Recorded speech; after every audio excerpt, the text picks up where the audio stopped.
খোকন মণ্ডল সকালবেলায় এসছিলেন, উনি সাপের কামড় খেয়ে। তখন ওনার টোসিস ছিল এবং পায়ে অসহ্য যন্ত্রণা ছিল। এখন উনি সম্পূর্ণ সুস্থ এবং যখন তুমি এসেছিলেন উনি কথা বলতে পারছিলেন না, ডোক গিলতে পারছিলেন না এবং নাকে নাকে কথা বলছিলেন। এখন সম্পূর্ণ সুস্থ। এখন ওনাকে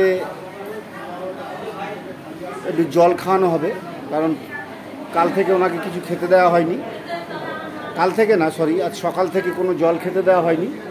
এখন জল খেতে দেওয়া হবে, দেখা যাক কী হচ্ছে। ডক্টর সমর রায়ের নির্দেশেই ওনাকে এখন একটু জল খেয়ে দেখা হবে, জল খাইয়ে দেখা হবে। হ্যাঁ,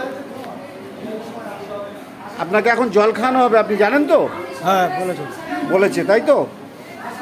ডোক গিলতে কোনো অসুবিধা হচ্ছে? একটু ডোক গিলে দেখান তো দেখি, আর একবার গিলুন। কোনো রকম সেই লালা বেরোচ্ছে না বা কোনো আগে যে ডোক গিলতে পারছিলেন না সেটা অসুবিধা হচ্ছে না, তাই তো? ঠিক আছে, গালটা আঠা হয়ে রয়েছে, আপনি জল এখনো খাওয়ানো হয়নি এই জন্যে। ঠিক আছে,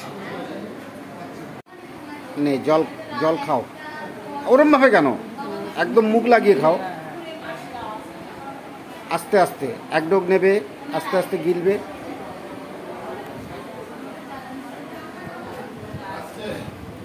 ঠিক আছে তো, কোনো অসুবিধা নেই আর একদম। আর কি কি অসুবিধা হচ্ছে একটু বলো দেখি। অসুবিধাটা খালি এখান থেকে অবধি হচ্ছে, মানে অসুবিধাটা খুব একটা আসছে না, শরীরে আর কোনো অসুবিধা আসছে না। আর কি অসুবিধা হচ্ছে? আর কোনো সমস্যা হচ্ছে না। পাটা কোথায় ব্যথা করছে?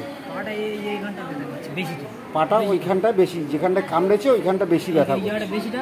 হ্যাঁ, এদিকে রয়েছে হালকা রয়েছে। হ্যাঁ, এই অবধি একটু ব্যথা রয়েছে অল্প, আওয়াজ মতো। আচ্ছা, ঠিক আছে।